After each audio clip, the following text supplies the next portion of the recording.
Hello, everybody. My name is Carolyn Wilson, and I am the coordinator for the Groton Alliance for Substance Abuse Prevention. I'm also a senior health program coordinator at Ledgelight Health District. I am filming this presentation today to bring a little bit of awareness to one of the foundational concepts in prevention: environmental strategies.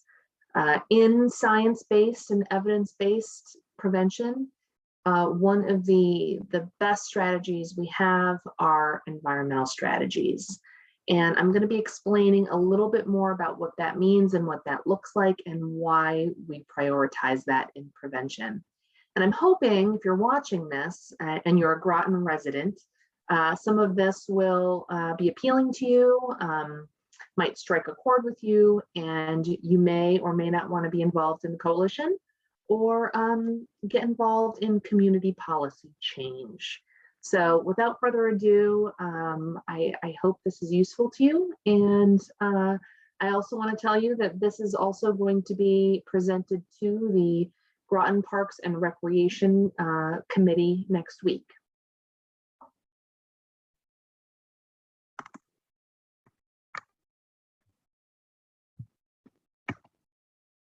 So if you don't know a lot about GASP, we are a coalition that's community-based. We were formed in 1999 by a group of concerned citizens and local agencies. And we're a community group, but we are guided by a planning model called the Strategic Prevention Framework. So that basically means that what we do is structured and it follows a certain model. And that keeps us focused and keeps us based on science and evidence-based practices. Our group, when it's firing on all cylinders, engages 12 sectors of the community, which means a little bit of everybody. You'll see at a typical coalition meeting, we'll have people that are involved in law enforcement, people who work for the school system, people who work at community nonprofits, parents, youth, media, business. We also have youth serving organizations and civic and fraternal groups. We have a little bit of everybody. And that's what really makes coalition work so special and effective. Currently, our coalition, we've been very fortunate, and we have been mostly fully funded for the 20 plus years that we've been in existence. I am the paid staff person and everybody else is a volunteer. We do have a budget for a youth peer advocate that we're hoping to hire soon that will assist us with some of our goals, especially some of our youth engagement. As I said, we have been very fortunate in our funding history. We have demonstrated our abilities and have had great successes, and that comes along with sustained funding. However, it does bring up issues of sustainability. You know, what does a coalition like GASP do once the funding runs out? And I'm happy to say that we have invested over approximately $2 million over the past 22 years in prevention in Groton through grant funding. And that's an approximate number, of course, but when you put together all of our grants over time, that's about what it shakes out to. So we talk the talk, we walk the walk, and we're very committed to what we're doing in Groton. And we're thrilled to be doing this work, and we hope it continues. So I have in front of you a couple of planning models and a couple of visuals to sort of set the framework for why we're talking about this. So as I mentioned before, the planning and guidance model that we have is the Strategic Prevention Framework. And that is in the middle there, and it looks kind of like a flower. As you can see in our logo, we sort of played off of that figure for our logo for a reason, of course. And I want to tell you a little bit about this. So this is a model, and basically all of the steps are very important, right? So we need all of these things to be happening. Some of them happen at different times. They don't always happen in order. It's a very fluid situation. And you'll notice that in the middle of this model, you will see sustainability and cultural competence. And those are two things that are meant to be woven through every step and everything that we do. So today, for this conversation, sustainability is really one of the key things that I want to talk about. And basically that means low or no cost and lasting change without funding. So what are the things that we can do in prevention that don't cost a lot of money? What are the things that can live on when we don't have grant funding? What are the things that really last and have long lasting change and impact on community and population health? Now you'll see over here right underneath it, we have a continuum of care model. And this basically talks about the linkages between prevention and treatment, recovery, and all of the things in between, right? And you'll see that that also works in two ways. It goes this way and it goes this way. And you'll see on the bottom half, and it's pretty hard to see, but in the prevention slice, you'll see indicated, selective, and universal strategies. We are very focused on universal strategies at GASP. And the reason why is because we're interested in population and community health. We want our program to benefit the whole community, everyone, right? So selective or indicated would be more focused approaches for people, say for instance, who have a substance use disorder or are very high risk for one. And those strategies may look a little different for them than just the general population. And lastly, this other model here, we have person, family, and community, and all of the different pieces here. We have health promotion, prevention, identification and intervention, treatment and recovery supports. And I have highlighted here community, because those are the sorts of things that we really care about. We don't care about just one person, we care about everybody. And what are the things that we can do to encourage healthy behaviors and to help people live their best lives? So what I have written up here is where people live, work, play, pray, and age. And then I add invest and relocate to and raise families in. Because I know that, Groton's always looking to attract new people and develop and plan for some of our industries that could lead to increases in population. So we may have new people coming into the community. And what are some of the things that they might be looking at in the communities that they seek? What are they looking for? Like, are they looking to see if, prevention is important? Like, what are the policies? What's the feeling I get when I come into the community? Is it safe? Are the schools good? What is there to do for teens? It could be anything really. But this is another great model here. And once again, these are some of the things that we look at for GASP. Once again, evidence-based practices are the gold standard, and we care very much about these science-backed models. So this is a busy slide, but it's all to talk about the 7 strategies for environmental strategies for prevention. And the couple of things I can tell you, 1 through 3, we do very well. And typically those aren't considered environmental strategies. And a lot of them usually need funding. So for instance, providing information. If anybody knows GASP over the years, we provide a lot of information. We do a lot with the resource libraries. We do media campaigns, radio ads, billboards, pamphlets, posters, you name it, we do it. But those are usually, require some funding. I want to highlight 4 through 7 here. And the reason why I want to do this is because these are the sorts of things, these are the heavy hitters in prevention, right? So key takeaway, the real heavy hitters in prevention, they cost not a ton of money sometimes. Policy change really doesn't cost much. It just requires people to get on the same page and agree that things are important and then pass it through. So, they make the biggest impact over time.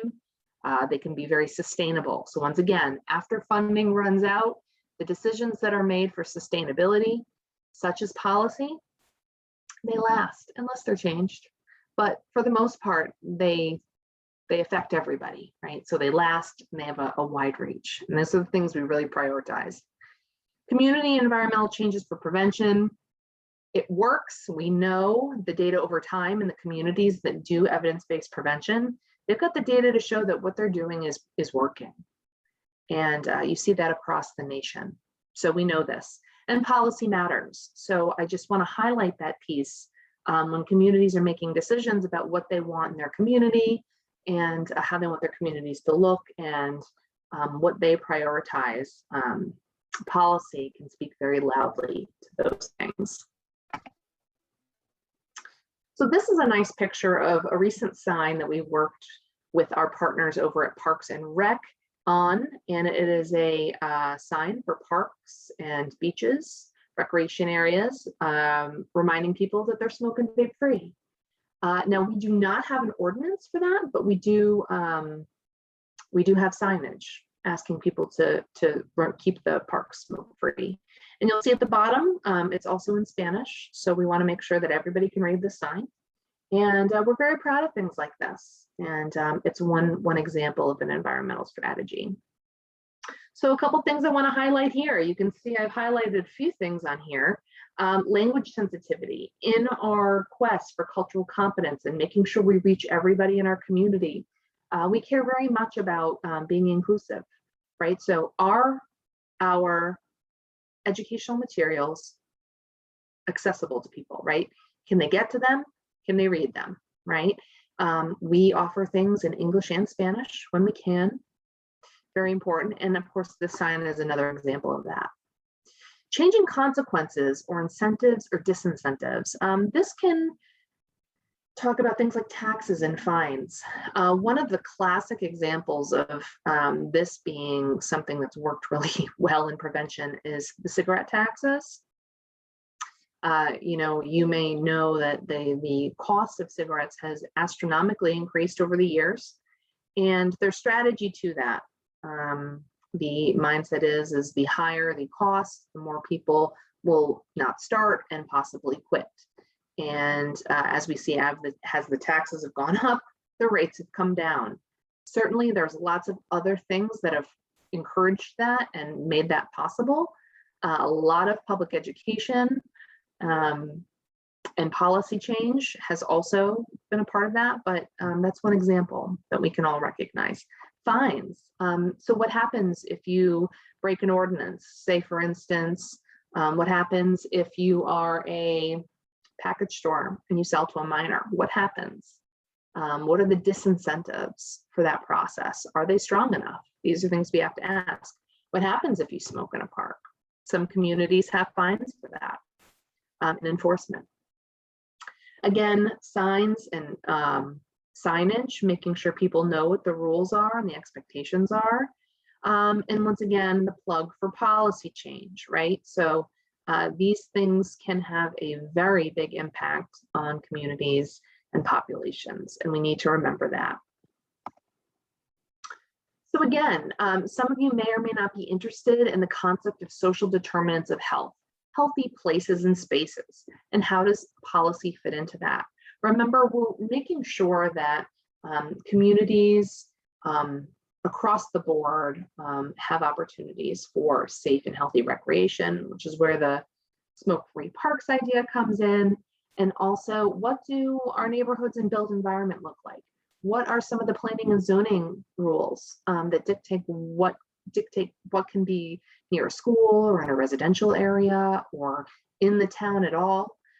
Many towns use planning and zoning as a strong tool to shape their communities. They can make choices. They have the power to do that. And it's a democratic process. If people agree with things, they can come out and support things. If they don't, they can speak their mind. And then the decision makers, they listen and then they make a judgment about it, right? So people matter in this process. So it's very important, if you have thoughts and feelings about any of this, that you have the ability to be heard. And luckily, in this day and age right now, a lot of meetings are virtual, which means that there is no transportation barrier. However, if you don't have internet access, that's a different kind of barrier. But for some people, that really makes it easy. makes it easy to participate. So how does policy fit into this? Social determinants of health, what even are those, right? Those have to do with big ticket items that people have. So transportation is one, education, housing, things like that, right? Access to healthcare, right? So this is what I have to say about this. Policies are concrete tools to reduce risk or modify settings in ways that benefit the public's health. So any decisions we make about, what businesses we want in town or what we want the rules to be in our public places, that's an example of that. And that it shouldn't matter what neighborhood you live in. Everybody should benefit from these policies, right? So what works in one neighborhood should be the same in another community or neighborhood. And it shouldn't matter if one neighborhood is in a different section of town. It really should be across the board. Policies can be formal or informal, and they're designed to structure community norms, which affect behaviors, right? So say, for instance, you have a smoke-free park. You're not supposed to smoke or vape there, right? So these messages about, we don't want this, the messages in the schools. I was just there the other day. It says, please do not smoke or vape. It is strictly prohibited, right? Sending a message, this is not healthy, this is not safe, and it's not allowed, right? These have an impact. This may help people make decisions about what they do, right? If you can't do it here, then well, maybe I won't do it anywhere. When people couldn't smoke in bars anymore and had to go outside, that's another example of a change. Prevention efforts are aimed at changing and influence community conditions, standards, institutions, structures, systems, and policies. So we take a look at the things that we want in a healthy and safe community. How do we feel about access to cigarettes and vaping tools, right? How do we feel about drug paraphernalia? That's a classic example. Sometimes in drugstores and convenience stores, not drugstores, gas stations rather, you may see things that are really meant for adults, but there's no protections for the youth that go into those stores. So if you're an 8th grader going to buy a pack of gum at the gas station while your parents are pumping gas and you walk in and you see drug paraphernalia, what message is that sending? And is that appropriate? Should we have these things? And then once again, potential for sustainable, low-cost community change. So making these decisions about what can and can't happen are really just decisions that shape what can and can't happen, right? So it doesn't cost anything, right? It doesn't cost anything. So it's, in terms of finances, makes a lot of sense. Whereas if I put up a billboard, that could cost me $1,500, and that's only going to be up for a month or two. So again, for those of us who are interested in cost-effective policy, right? Environmental strategies typically are, and they have a lot of potential for big magnitude change. Sustainability in prevention relies on policy change. So I can go out and do lots of great presentations for people. I can put up billboards. I can distribute pamphlets. I can be at every community event. But what happens if for some reason GASP is no longer funded? And there's, say, for instance, nobody wants to be part of GASP anymore. I don't think that's going to happen, but for the argument, let's just say suddenly there's no money. What is still there to remain? What happens if the last pamphlet has been taken? What happens when the billboard is no longer up? What happens when the life skills curriculum is no longer available? What happens when this great program that we put in place isn't there anymore, right? So those usually require a lot of funding and time, but some of these great big hitting things, they'll last. And that's the thing we really want to focus on. And it's hard because people have different opinions and ways of doing things and visions for communities. And sometimes the prevention argument, seems like kind of paternalistic occasionally. And some people have said fear mongering or that it's full of propaganda. And, it's really difficult to hear that because what we do has a lot of theory to it and a lot of science behind it. So it's important to remember that. Remember, we want to affect large amounts of people, and policy change is the way to do that. How do you make positive change for the people in a community? policies can do that. And place matters, right? So in Groton, we know that there are tons of different little subsections, right? And sometimes there's economic disparities, right? And some neighborhoods are more diverse than others. Some are incredibly wealthy, some are seasonal. That shouldn't dictate your health and well-being, right? We don't want that to be a factor, and we know that it can be. So what we want to do is make sure that people, no matter where they live, no matter what their economic challenges are, or whatever, what neighborhood they choose to live in, that they have the same things protecting them as everybody else, right? That's why we have some laws about school zones, right? So what are we exposing kids to? How far is the liquor store from a school? How far is the adults only novelty store? How far is that away from residences? What is available at the corner store? These are things that we care about. And we want it to be so everybody has access to a healthy environment, right? So the ability to shape people's individual behavior by structuring what is expected and permitted in specific environments can reduce alcohol and other drug-related problems. As preventionists, these are the things that we care about, right? So we're trying to do the best we can with what we have, and tap into our community and make sure that we do the best for everybody. And I just want to do a little bit of a plug and a history lesson for some of the local policy changes that have been made that then became state and national trends, right? So the social host law was locally adopted first before it became state law. And that's the law that says that you can't serve to minors on private property, or there's fines and other consequences, right? So, it's the party hosting law, right? Tobacco vending machines, I believe those were also removed. That was an ordinance before it also went to the state. You don't see those anymore. And of course, local efforts for Tobacco 21. I know that I had talked a little bit about it, but it became a state law before we took action on it locally. But I believe in New London, they took action on it locally before it went to the state. So you can see there's a lot at play here, and these are some very important things. So I am getting ready to go speak to the Parks and Rec Commission. I'm very excited about that. They've been a great partner, and we have a lot to talk about. And they may or may not have some recommendations for the other decision makers in the community about this stuff and this topic. So we'll have to see what happens with that. A couple things I want to bring people's attention to are Connecticut communities with ordinances for smoke-free beaches. So you can see that this isn't across the board. There are some communities that have it and a lot that don't. Smoke-free parks, same thing. These are the ordinances that are on the books. These are official ordinances. And you can see that Groton isn't on either of those lists. And I want to thank everybody for your attention today. Please contact me if you have any questions or concerns. Again, I'm Carolyn Wilson, and you can reach me at Ledgelight Health District, 860-446-3062. And I just want to remind everybody that environmental strategies are the gold standard in prevention science.